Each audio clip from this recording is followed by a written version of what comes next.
Also, as a side note, it is known that men who have androgenetic alopecia have a higher density of 5-alpha reductase around the hair follicles than men who don't have androgenetic alopecia. It would even stand to reason that the more severe one's androgenetic alopecia is, the higher the 5-alpha reductase enzyme concentration and possibly androgen receptor sensitivity. For a quick summary understanding, the article titled, quote, "The Hormonal Background of Hair Loss in Non-Scarring Alopecias," unquote, by Barbara Oweka et al., discusses this when referring to androgenetic alopecia.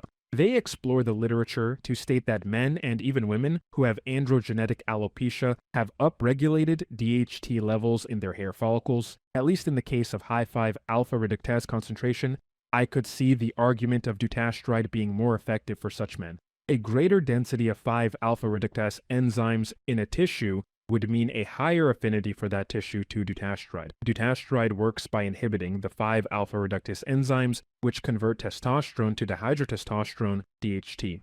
If a tissue has a higher density of these enzymes, more binding sites are available for dutasteride to attach to, leading to a more pronounced effect in reducing DHT levels in that tissue.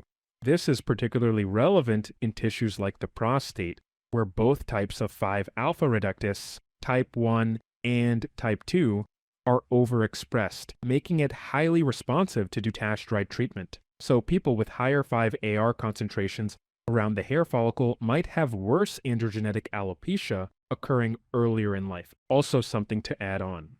According to the paper titled, quote, "Use of 5-alpha reductase inhibitors in dermatology, a narrative review," unquote, by Mariana Escamilla Cruz et al., dutasteride provides roughly 3-fold higher inhibition of type 2 5-alpha reductase compared to finasteride and 100 times stronger inhibition for the type 1 5-alpha reductase enzyme. Dutasteride also has a very slow dissociation to 5-alpha reductase enzymes, according to the Avodart dutasteride FDA paper, where it directly states this. This high affinity for 5-alpha reductase enzymes, along with a slow dissociation, makes dutasteride very good at preventing the conversion of testosterone to DHT. Therefore, in my opinion, dutasteride would be more effective.